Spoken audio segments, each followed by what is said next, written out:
My name is Warren Paul Anderson, the co-founder of Exocore. It's a brand new omni-chain restaking protocol. So we're so new that when people ask us what stage we're in, I say we're pre-swag. So we actually just published our white paper yesterday. My co-founder RJ is in the crowd.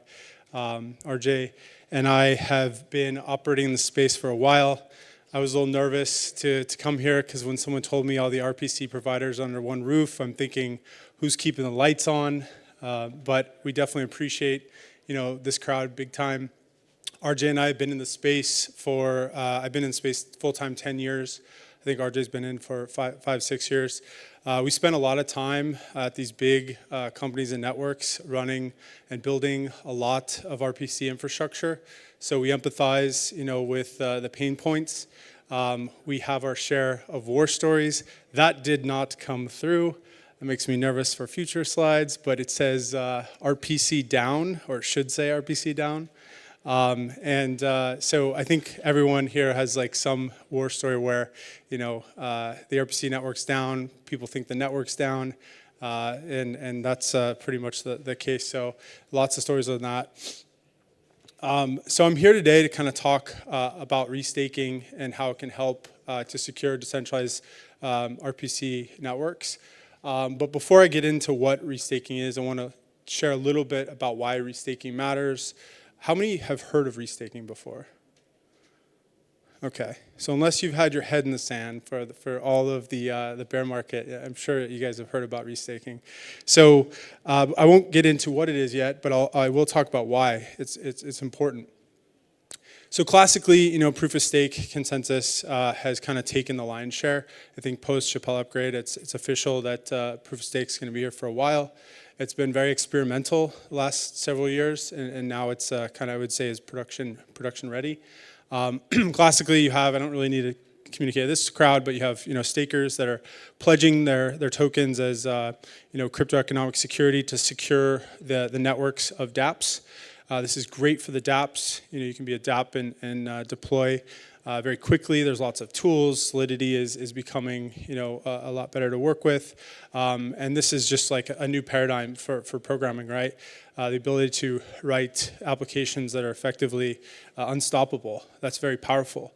But, we also think about what does it look like if Web 2 developers coming into Web 3, what are they going to are they just going to, go through and start building dApps? What kind of infrastructure they need? But there's some problems kind of with this model, right? So there's a whole new kind of growing category in the restaking kind of space we call actively validated services. It's just another acronym to memorize. But actively validated services are effectively, services are offline. They're providing services to dApps, to other infrastructure providers, classically Oracle's bridges, sequencers, you name it. There's basically a whole category kind of growing of that. We also kind of look at RPC in this category too, and I'll explain a little why. So RPC, obviously, or any AVS, like they're tasked with effectively trying to bootstrap their decentralized security, right? So how do you actually inherit decentralized security if you don't have, active validator set, if you don't have a token, et cetera, right? Well, it's actually pretty difficult to do. And I say this with experience, having built multiple L1s before, but the process goes as follows. You design the staking token, you recruit the validator set, you attract the stakers, and you hope that you can build some liquidity, and not only build liquidity, maintain liquidity through the ups and downs of the market. This is not trivial. Like this sucks. Like, trust me, it sucks. And there should be like a better way of doing this. And this is completely unrelated to your product or service. So building a token network and everything is basically introducing a product and having to maintain it at a high cost of maintenance, high cost of bootstrapping. And then when you go live, you have that product. And then for instance, if you're an RPC infrastructure provider, then you also have that service. So we all know that startups usually can't get one product right, let alone two. So this becomes like extremely difficult, right? But there's market pressures for going through this process, right? The community, the market, they want to know when are they going to have their incentive kind of come through, and we understand that, we recognize that, and that's okay. So there are cautionary tales, right, in this market, where there's a lot of, and I won't share whose market cap this is, but you guys could probably figure it out. You have effectively, a token launched, TGE, where everyone's hyped, the investors are great, the cost of corruption, which is the cost that an attacker, or cost to attack the network, is high, the network's secure, and all of a sudden there's this death spiral that happens, right? And the price of the token collapses, the market cap collapses, all of a sudden the cost of corruption goes really down. And the problem is you're bleeding users, you can't retain users, you can't recruit new users, everything is problematic. This is not a good situation to be in. And it can happen by just launching your token network too soon, right? Classically, tokenomics, a good tokenomics design, you have some type of user base, you have maybe product market fit, people like your stuff, you've reached your 1,000 people of your community, and there's maybe even a business model in there where you're making money. If you don't have any of these things, you may actually face death, right? Because if you go to try to launch your network, this is likely what's going to happen. And I think we all know lots of projects in this category now. Now, I'm not here trying to preach and convert you all to no coiners. This is not my intention. I think there's lots of room, and still lots of room for new tokens, even though we have thousands already. But I'm just saying that there is another path. There is another alternative. And I would equate doing this process with really buying your crypto economic security. You're basically investing in this future of bolstering a network, and it's going to be decentralized, et cetera, et cetera. And we all hope that that will happen. We hope that you don't go through the death spiral. We hope that number go up. Good job, right? But there is another alternative to buying crypto economic security. You can simply rent it through restaking. So finally, what is restaking? So restaking was recently introduced by Shriram Kannan, the founder of Eigenlayer. He's been working, on this kind of core problem for a long time, kind of put restaking on his shoulders and created the market. We're really appreciative. We think it's going to be massive. But restaking, kind of taking this existing flow where you have your stakers, it's all about just extending your crypto economic security to this category of AVSs, which includes RPC networks, so that you can provide and you can consume and rent the decentralized crypto economic security instead of having to actually buy it. And this is important because that gives you the ability to focus on your product or service. I mean, think about it. In Web 2, you go into AWS, you spin up an instance, and you start building, right? But imagine if you had to buy a data center just to get your app out in the store, get your service done. That used to be the case. Thank God, we don't have to do that anymore. We think that we're still in that. This is the Web 3 equivalent of having to have your own data center or have, effectively bootstrap your own TCP/IP network in Web 1, right? We're in that phase now. So we want to migrate to a phase where we can rent this and buy maybe later, right?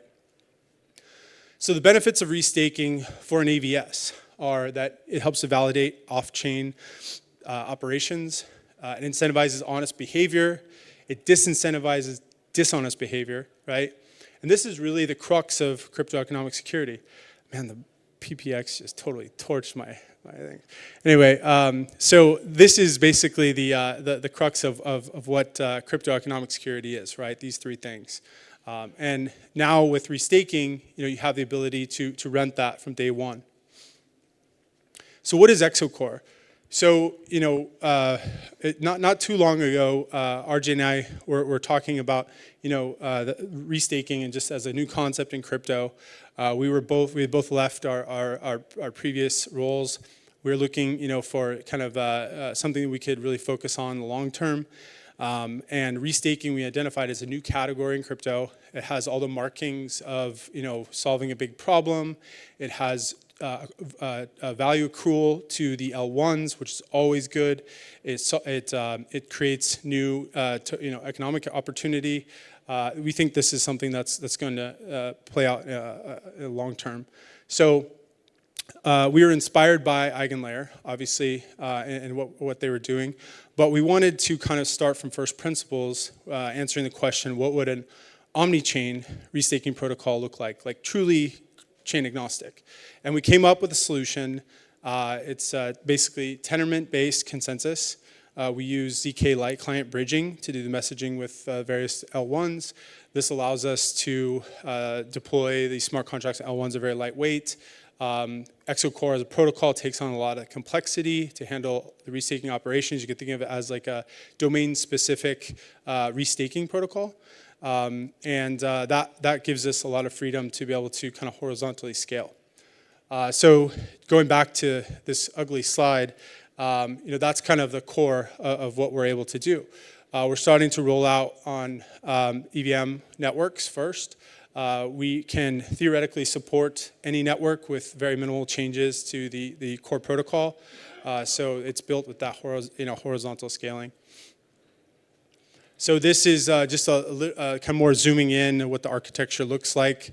Like I said, Exocore network handles a lot of the operations through different modules. So deposit module, withdrawal module, slashing module, operator modules for registering, delegation, AVS module, and finally the reward module. We can, like I said, deploy on different chains. We view chains as kind of like client chains in our interpretation. And then we can communicate with those chains via the ZK bridging.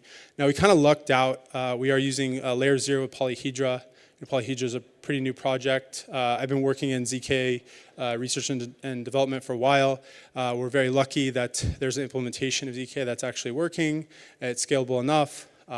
We use it in a unidirectional way, so we actually, it would probably be too costly to do it bidirectional. So we just happened to luck out. So a little bit how it works.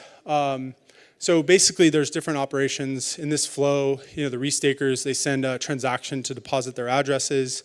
This gets received by the client chain contracts.